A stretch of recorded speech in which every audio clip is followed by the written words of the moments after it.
성경 봉독하겠습니다. 구약성경 신명기 30장 1절에서 4절까지입니다. 신명기 30장 1절에서 4절까지 같이 봉독하겠습니다. 내가 네게 진술한 모든 복과 저주가 네게 임함으로 네가 내 하나님 여호와로부터 쫓겨간 모든 나라 가운데서 이 일이 마음에서 기억이 나거든 너와 내 자손이 내 하나님 여호와께로 돌아와 내가 오늘 네게 명령한 것을 온전히 따라 마음을 다하고 뜻을 다하여 여호와의 말씀을 청종하면 내 하나님 여호와께서 마음을 돌이키시고 너를 긍휼히 여기사 포로에서 돌아오게 하시되 내 하나님 여호와께서 흩으신 그 모든 백성 중에서 너를 모으시리니 내 쫓겨간 자들이 하늘가에 있을지라도 내 하나님 여호와께서 거기서 너를 모으실 것이며 거기서부터 너를 이끄실 것이라. 아멘. 오늘 본문의 말씀을 가지고 회개의 의미라는 주제로 말씀을 같이 살펴보도록 하겠습니다. 우리가 회개에 관해서는 지난번에 한번 다시 말씀을 나누었었죠. 그때는 회개를 우리가 이렇게 정의를 했습니다. 우리 존재가 변하는 것이 그것이 회개이다.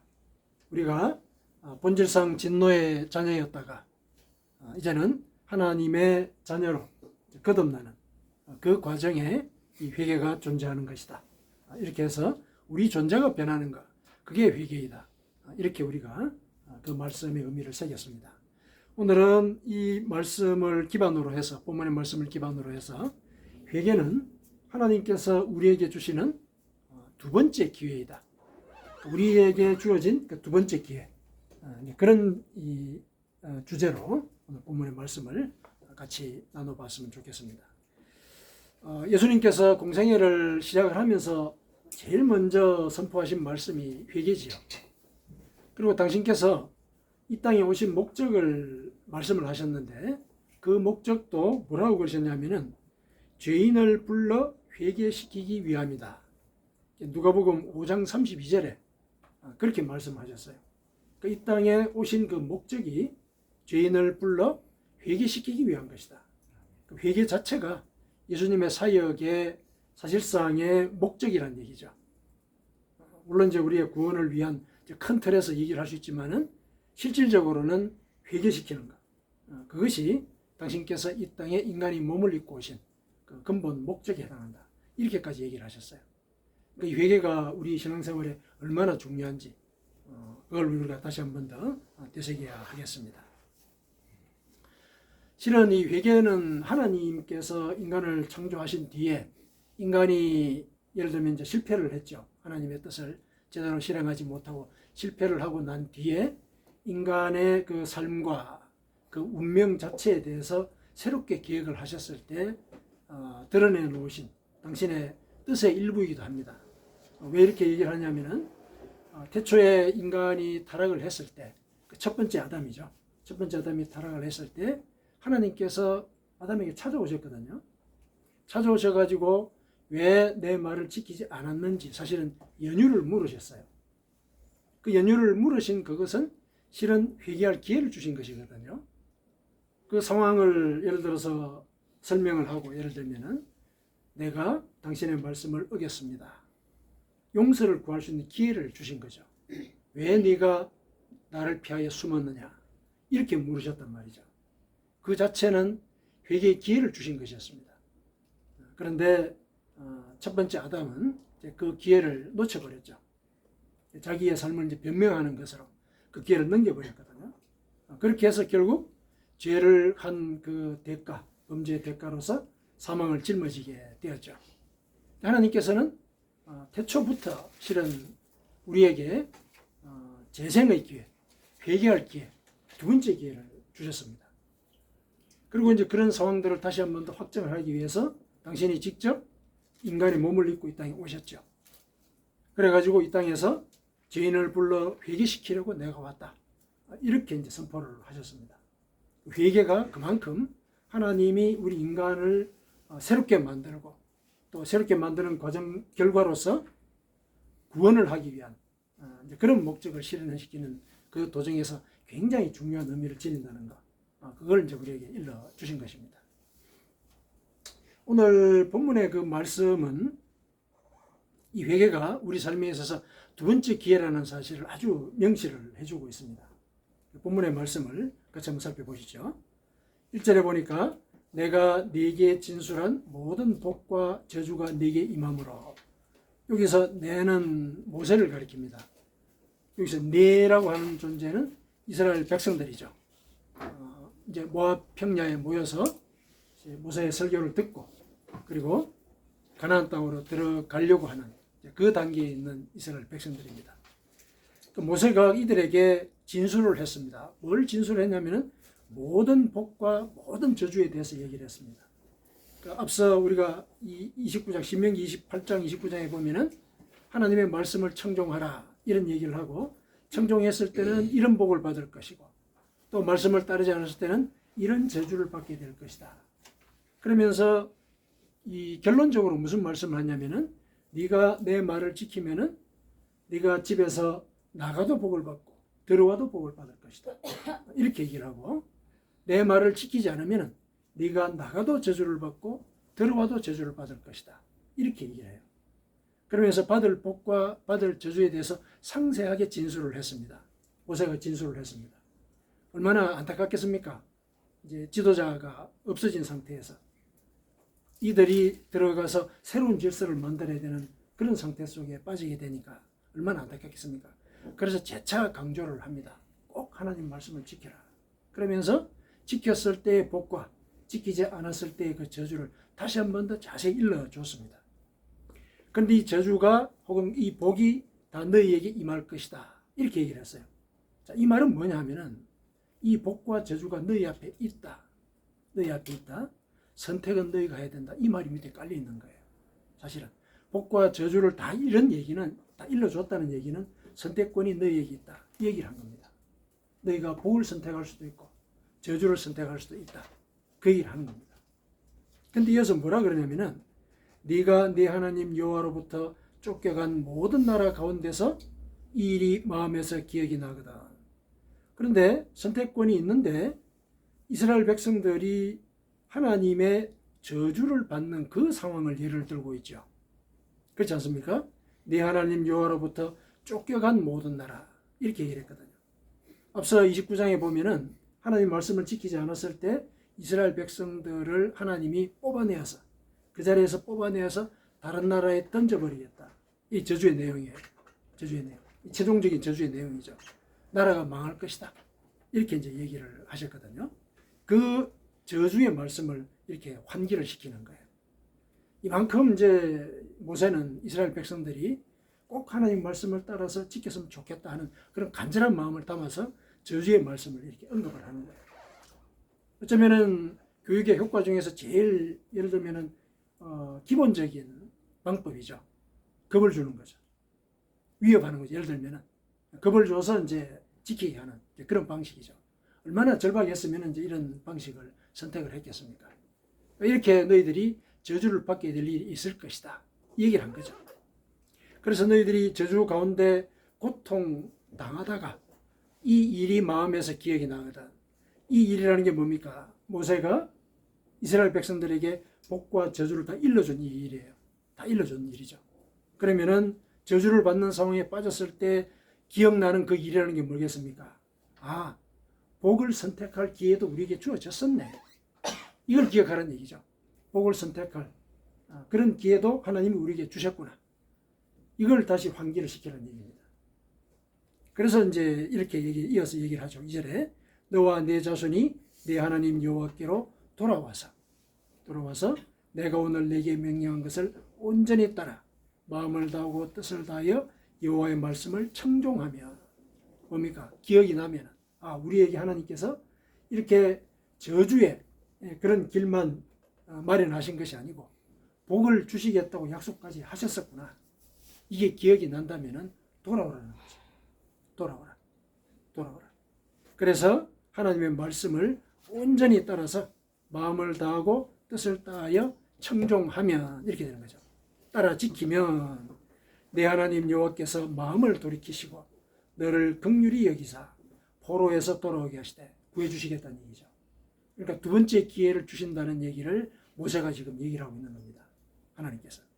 사실은 복과 저주 둘 다를 언급하신 이유 속에 그런 의미가 들어있는 거죠. 그런 의미가 들어있습니다.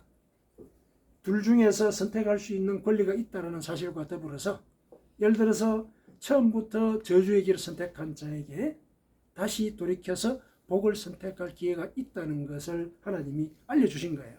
선택권을 줬다는 게 그런 의미거든요. 그렇지 않습니까? 하나님은 공평하신 분이시거든요. 공평하신 분이세요. 처음부터 미망에 쌓여서 저주의 길을 선택하는 사람들이 있단 말이죠. 그러면 그 사람들은 복을 받을 기회를 영영히 놓쳐버리게 된다는 거죠. 그거는 하나님이 원하시는 게 아닙니다. 어차피 그들에게도 선택할 수 있는 기회를 주셨거든요. 그래서 돌아올 기회를 주시는 거예요.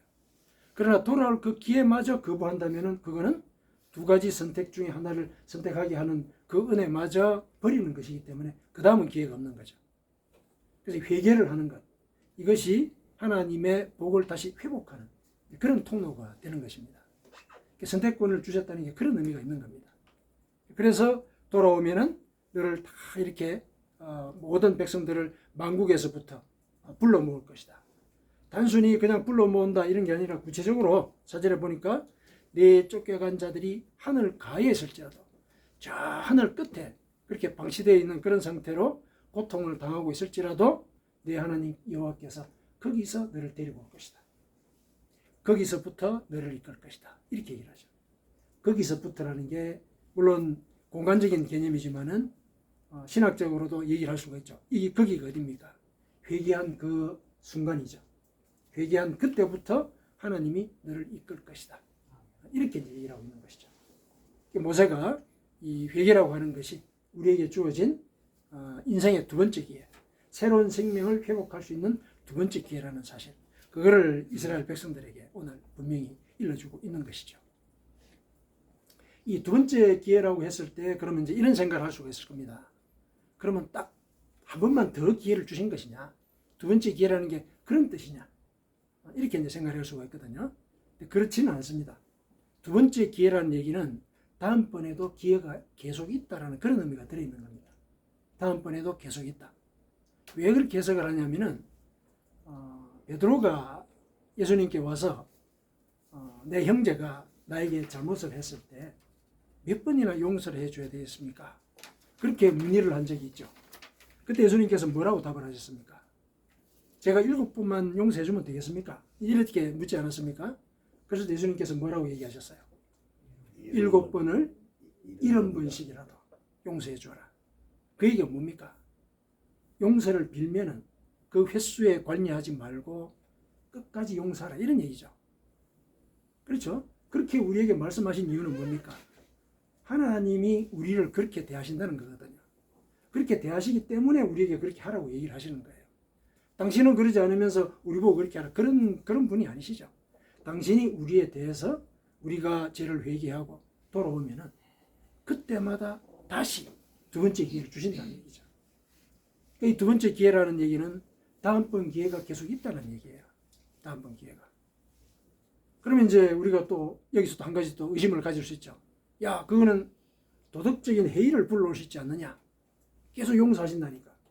그렇다면은 용서하신다는 게 전제가 된다면은 그러면 내가 내 욕심을 다 채우고 하나님 말씀은 뒤로 제쳐놓고 내 욕심을 다 채우고 그리고 나서 잘못했습니다. 이렇게 할 수도 있겠네요. 이런 생각을 할 수 있지 않겠습니까? 뭐 그렇게 논리적으로 따질 수가 있거든요. 근데 그건 회개가 아니죠. 그건 회개가 아닙니다. 회개는 앞서 우리가 뭐라고 정의를 했습니까? 회개는 존재의 변화라고 얘기하지 않았습니까? 존재가 변하는 것. 회개가 존재의 변화라고 전제를 한다면은 사실 그 회개는 딱 두 번만 주어지는 기회예요. 딱 두 번만 주어지는 기회. 이 말이 무슨 말인지 아시겠죠? 항상 우리에게 열려있는 그런 기회이지만은 내가 진정성을 갖고 회개를 할 때 그거는 우리에게 딱 두 번만 주어진 기회에 해당한다는 거죠. 그 두 번째 기회에 우리는 영생의 길을 얻게 되는 것이거든요. 그래서 이건 도덕적 해이의 문제가 아니에요. 내가 물론 여러 번 같은 죄를 저지를 수 있습니다. 인간이기 때문에. 그러나 그때 회개를 할 때 그 심정이 내가 예를 들면 팔이 잘못되면 팔을 자르는 그런 결단을 갖고 한단 말이죠. 그걸 원하시는 거예요. 그 마음을. 그런 결단들이 있을 때 또다시 잘못할 때도 우리는 또다시 그런 결단을 하거든요. 그 마음을 바라시는 거예요. 그런 진정성. 그런 진정성이 우리에게 두 번째 준 기회로서의 의미를 갖는 회개가 되는 것이거든요. 그걸 원하세요.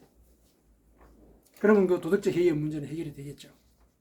우리의 존재의 변화, 이게 전제가 될 때 이 두 번째 기회는 그야말로 우리에게 두 번째만 주어지는 그런 기회에 해당하는 것이다. 그런 진정성을 갖고 우리가 회개를 할 수 있어야 하겠습니다. 그런데 이렇게 따져가다 보면은 그러면 결국 회개를 우리가 해야 된다는 것인데 내가 여러 번 예를 들면 같은 잘못을 저질렀고 그죠? 저질렀고 그리고 또 예수님께서도 그 사실을 인정을 하시는 거거든요. 왜 그렇게 얘기를 하냐면은 7번씩 70번이라도 용서해줘라. 그 얘기는 뭡니까? 사람이 계속 잘못한다는 얘기죠. 계속 잘못한다는 얘기죠. 그게 그 의미가 그게 들어있는 거죠. 계속 잘못한다는 얘기예요. 그러면은 내가 어떻게 이 두 번째 기회로 주어진 이 회개를 살려내고 예를 들어서 그리고 그 의의를 내가 실현할 수 있을 것인가 고민할 수밖에 없거든요.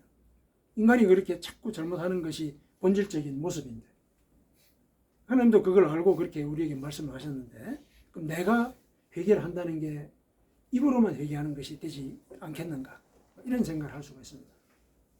맞습니다. 회개도 사실은 내가 할 수 있는 게 아니에요. 내가 할 수 있는 게 아닙니다. 회개도 내 속에 계시는 성령께서 회개하게 하실 때 할 수가 있습니다. 그래서 이 회개가 존재의 변화를 전제한다고 얘기할 수 있는 겁니다. 내 의지대로 하다가 보면 상황이 달라지면 내 의지가 풀어져 버리거든요. 그런 경험들 우리가 다 했단 말이죠. 그러나 성령께서 나를 경각시키고 유혹의 이 상황 앞에서 성령께서 하나님의 말씀을 깨닫게 하시면 내가 돌이킨단 말이죠. 그 상황에서 죄를 짓지 않게 된다는 얘기죠. 그러니까 성령이 내 속에서 진정한 회개, 두 번째 기회로서의 그 회개를 하게 하시는 분이시라는 것이죠. 이 회개에 대해서는 이제 여러 가지 얘기들이 많이 있습니다. 그렇게 성령께서 우리를 회개시키신다. 이렇게 성경에서도 이렇게 얘기를 하고 있긴 하지만은 이런 사례가 있어요. 이런 사례가. 어떤 사례가 있냐면은 히브리서 6장 4절에서 6절까지입니다. 한번 빛을 받고 하늘의 은사를 맛보고 성령에 참여한 바가 되고 하나님의 선한 말씀과 내세의 능력을 맛보고도 타락한 자들은 다시 새롭게 하여 회개하게 할 수 없나니 이는 그들이 하나님의 아들을 다시 십자가에 못 박아 드러내놓고 욕되게 함이라. 이런 상황이 있어요. 그러니까 성령이 나를 변화시키고 회개시키게 한다. 그렇죠? 우리를 회개하게 하신다는 말씀이 성경에 나와 있거든요. 근데 성령이 참여한 바가 된 이 사람도 회개를 하지 못하는 그런 상황이 온다는 것이죠. 이건 뭘 의미할까? 그러면은 도대체 우리가 할 수 있는 일이 뭔가? 성령이 예를 들어서 우리를 회개케 하신다고 했는데 성령의 흔적이 있는 사람도 완전히 저주를 받는 이런 상황까지 떨어질 수 있다는 거잖아요. 그럼 회개가 안 될 수도 있겠네. 이런 생각을 할 수도 있지 않겠습니까? 이 말은 이제 무슨 말씀이냐면은 회개가 불가능한 이런 경우는 그 밑에 히브리서 기자가 얘기를 하고 있잖아요. 하나님의 아들을 다시 십자가에 못 박아 드러내놓고 욕되게 하는가. 이런 사람은 성령에 참여하더라도 저주를 받는다는 얘기죠. 그러니까 성령께서 가르치는데도 성령께서 가르치고 예를 들면은 이 죄를 저질러서는 안 된다는 각성이 있음에도 불구하고 성령의 말을 듣지 않는 경우죠. 듣지 않는 경우. 그게 그리스도의 피를 모욕하는 그런 행위라는 거죠. 왜냐하면 회개 자체는 그리스도의 피의 공로가 없으면 불가능한 일이잖아요. 불가능한 일이거든요. 그러니까 성령이 가르치심에도 불구하고 그 죄를 저지른단 말이죠. 예를 들면 그러면은 그거는 회개를 하지 못하는 그런 상태에 빠지게 되는 것이다. 이렇게 얘기를 하고 있는 것입니다. 그렇게 이해를 하실 필요가 있죠. 안타깝지만 이제 가룟 유다가 이제 그런 경우지 않습니까? 예수님과 3년을 동고동락하고 그 회개와 구원의 메시지를 지근거리에서 들었고 또 그것의 의미를 구체적으로 가르침을 또 받지 않았습니까? 눈으로도 확인을 했죠. 죽은 사람까지 살려내는 그분의 말씀을 통해서 진리의 말씀을 들었단 말이죠. 그런데도 불구하고 타락해서 결국은 예수님도 죽이고 자기도 죽고 말잖아요. 그런 사례가 있는 것이죠. 히브리서에서 얘기하고 있는 그 사례는 바로 그 유다에 해당한다고 볼 수가 있겠습니다. 그 반대로 베드로를 또 얘기를 할 수가 있거든요. 베드로도 사실은 그 유다와 똑같은 제자로서 예수님 곁에서 같은 은혜를 받았지 않습니까? 그럼에도 불구하고 예수님을 부인했죠. 예수님이 십자가에 달리기 전에 신문을 받는 그 과정 속에서 예수님을 3번 부인을 했습니다. 그 전에는 또 무슨 일이 있었냐면은 예수님께서 내가 인간의 죄를 지고 돌아가시겠다고 얘기를 했을 때 베드로가 막아서지 않았습니까? 절대로 그런 일이 일어나지 않겠습니다. 제가 막겠습니다. 제가 목숨을 바쳐서 당신을 지키겠습니다. 그랬더니 예수님이 뭐라 그러셨습니까? 사탄아 물러가라 그랬습니다. 이 사탄이라고 지목을 받았어요. 베드로가. 사탄이라고 지목을 받았으면 이거는 타락한 자의 전형이지 않습니까? 그렇지 않습니까? 그런데 베드로는 나중에 어떻게 했습니까? 닭이 3번 울었을 때 베드로는 울며 회개를 했죠. 울며 회개를 했습니다. 그래서 그는 2번째 기회를 사실은 살린 것이죠. 그래서 예수님께서 돌아가시고 난 이후에 예수님이 맡기신 그 사역을 순교를 통해서 다 완수를 하게 되죠. 정반대의 어떤 일이 벌어진 것이죠. 성령에 참여하고 은사를 다 맛본 사람들, 이 2 사례가 있는 것이죠. 그러면 결국 이 성령이 내 속에 다들 존재하는데 그 성령과 내가 얼마나 진솔하게 동행하느냐, 그 문제가 있는 것입니다. 그 문제가. 우리가 살아가는 그 모든 이 삶의 과정이 성령께서 다 동행을 하시는데 매 순간마다 성령께서 나에게 가르치는 그 말씀, 거기에 따르려고 하는 그 노력, 그게 필요한 것이죠. 그게 우리로 하여금 회개라는 그 2번째 기회를 딱 2번 만에 그치게 만드는 그런 일이 된다는 것이죠. 그래서 오늘 본문이 모세를 통해서 일러주는 바는 바로 성령과 동행하는 그런 삶을 살아야 할 것이다. 이렇게 얘기를 합니다. 그러면은 성령과 동행하는 그런 삶의 표시가 뭡니까? 표시가 있으면은 우리가 눈으로 보고 좀 따를 수 있겠습니다. 이렇게 얘기할 수 있죠. 그게 뭡니까? 성령이 내 속에서 나를 인도하며 나와 구원의 길로 동행을 같이 하신다는 그 표시가 뭡니까? 그 증거가. 그 증거가 뭡니까? 모세가 오늘 일러줬죠. 모세가 일러줬습니다. 뭐냐면은 오늘 네게 명령한 것을 온전히 따라 마음을 다하고 뜻을 다하여 여호와의 말씀을 청종하면, 이게 표시예요. 왜냐하면 성령께서 우리 속에서 하시는 일이 그거거든요. 하나님의 말씀을 가르치는 일을 하세요. 예수님께서 하신 말씀을 기억나게 하신단 말이죠. 그게 성령이 우리 속에서 하시는 일이에요. 요한복음 14장 26절에 예수님이 그렇게 말씀하셨거든요. 그러면은 성령이 하시는 일, 그게 우리 삶이나 행동을 통해서 드러나는 표시는 내가 말씀을 따라서 살려고 노력하는가, 그거죠. 내가 말씀을 따라서 살려고 노력하는가, 그게 성령을 따라서 내가 동행하는 삶을 살고 있다는 것, 성령이 내 속에서 활동하고 있다는 것의 증거인 것이죠. 모세가 오늘 그렇게 일러줬고, 이 사실은 예수님도 계속 그렇게 강조를 하고 계시죠. 계속 강조하고 계십니다. 성령이 너희에게 임하시면은 어떻게 된다고요? 그 성령이 너희에게 모든 걸 가르칠 것이다. 구원에 관련된 모든 진리를 가르칠 것이다. 그리고 내가 너희에게 말한 것을 생각나게 할 것이다. 가르쳐 주시는 거죠. 뭡니까? 말씀을 가르쳐 주신다는 얘기죠. 그렇다면 우리가 일상 속에서 말씀을 지키려고 노력하는가? 그게 바로 내 속에 성령이 나와 동행하고 계신다는 것의 증거이자 표시인 겁니다. 오늘 본문에서 모세가 그걸 우리에게 일러주고 있는 것입니다. 그래서 우리가 두 번째 기회를 딱 두 번째로 그치게 만드는 일을 하고 있다는 것의 증거는 하나님의 말씀을 따라서 살려고 노력한다는 것. 그겁니다. 그것으로 얘기를 할 수가 있는 겁니다.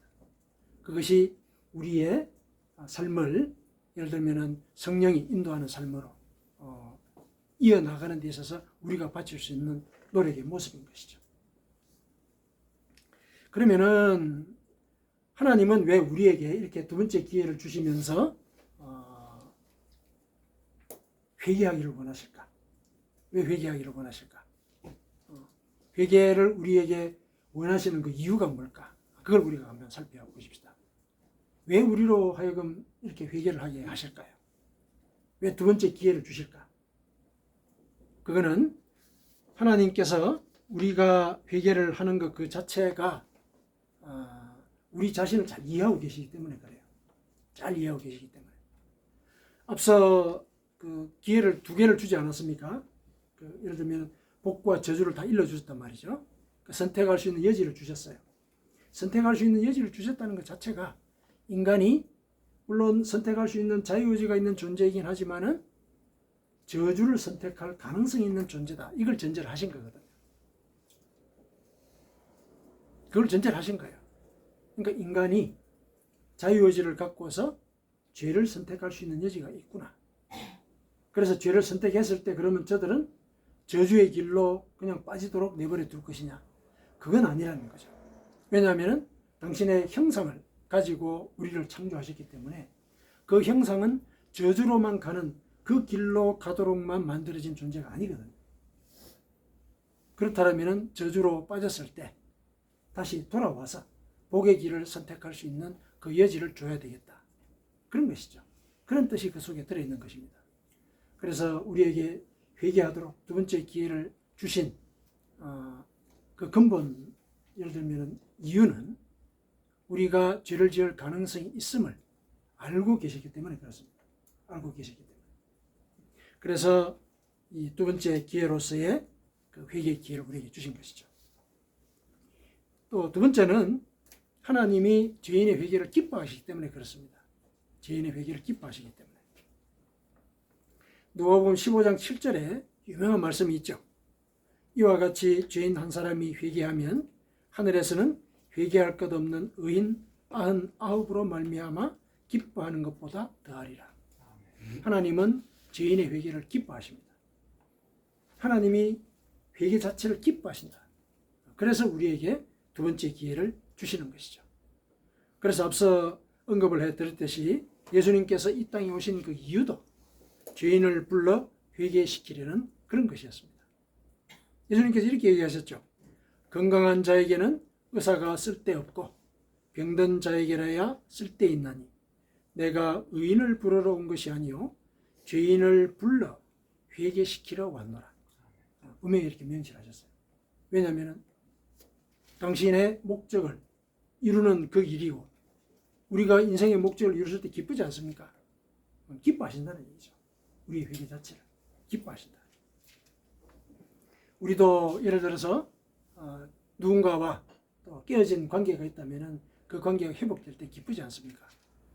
죄가 하나님과 우리의 관계를 깨었거든요. 회개는 그 관계를 회복하는 길입니다. 그래서 그 회복을 기뻐하시는 것이죠. 그 다음에 세 번째, 왜 하나님께서 우리로 하여금 회개하게 하시느냐? 왜 두 번째 기회를 주시느냐? 하나님이 우리를 사랑하시기 때문에 그렇습니다. 하나님은 모든 사람이 구원을 받으며 진리를 아는 데 이르기를 원하십니다. 디모데전서 2장 4절에 그렇게 명시를 하고 있습니다. 모든 사람이 구원을 받으며 진리를 아는 데 이르기를 원하십니다. 한 번만 말씀하신 게 아니라 베드로후서 3장 9절에는 이렇게도 얘기를 하셨어요. 오직 주께서는 너희를 대하여 오래 참으사 아무도 멸망하지 아니하고 다 회개하기에 이르기를 원하신다. 우리가 멸망하는 걸 원하지 않으신다는 얘기죠. 그래서 두 번째 기회를 우리에게 주시는 것입니다. 그래서 우리가 본질상 진노의 자녀로서 멸망하지 않고 그 저주로부터 벗어날 뿐만 아니라 우리가 들어와도 복을 받고 나와도 복을 받는 그런 삶을 살아가기를 원하시는 것이죠. 그만큼 우리를 사랑하고 계시다는 그런 증거죠. 우리가 잘 되기를 바라는 그 마음의 밑바닥에 바로 그 사랑의 뜻이 들어있지 않습니까? 우리가 당신의 품 안에서 당신이 약속하신 그 은혜를 모두 다 받으면서 여기서 살아가기를 원하십니다. 물론 이제 그 과정에서 앞서 우리가 살펴봤듯이 우리는 7번을 70번씩 용서해야 되는 정도로 잘못을 할 수 있는 그런 여러 가능성 앞에 놓여 있습니다. 그래서 회개를 통해서 우리는 우리 자신을 더 잘 알게 되죠. 내가 이런 것에 약하구나. 진정한 회개를 한다면은 회개를 통해서 나의 영혼의 약함, 이걸 깨닫게 되잖아요. 그럼 거기에 대해서 좀 더 경각하게 되고 더 성령께서 그 부분에 대해서 힘을 주시기를 간구하게 되겠죠. 그러면은 우리의 신앙이 더욱더 성숙해지는 그런 과정들을 거치게 됩니다. 우리가 하나님을 맞이할 때 믿음이 장성한 분량으로 그분을 만나게 될 수 있는 그 통로가 바로 회개인 것입니다. 그래서 하나님께서 우리에게 회개하게 원하시는 그 뜻은 우리를 하여금 죄책감에 시달리면서 공포에 사로잡혀가지고 나를 따라오게 만들려는 그런 의도가 있는 것이 아닙니다. 그 밑바닥에는 우리의 약함을 충분히 이해하고 계시고 우리의 약함을 충분히 이해하고 계시고 그리고 우리가 돌이키는 것 그걸 기뻐하시는 그런 뜻이 그 속에 실려 있는 것이죠. 그래서 당신은 우리에게 당신이 예정하신 그 사랑을 무한정 베풀고 싶어 하신다는 것. 그 사실을 우리가 그 두 번째 기회를 주신 하나님의 뜻으로 이해를 할 수가 있는 것입니다. 사랑하는 성도 여러분, 회개는 우리가 하나님의 나라에 합당한 존재가 되도록 존재가 변할 기회인 것입니다. 하나님께서는 단 한 번의 실수로 우리를 심판하지 않으시고 두 번째 기회를 주시는 것입니다. 그 은혜로 우리가 구원과 진리에 대한 소망을 품고 살아가게 되었습니다. 그분은 우리가 회개함으로써 그분과의 관계를 회복하고 우리의 영혼이 성숙하도록 돕기를 원하십니다. 그것을 기뻐하십니다. 이것이 그분이 우리에 대해 품은 사랑의 내용입니다. 아멘.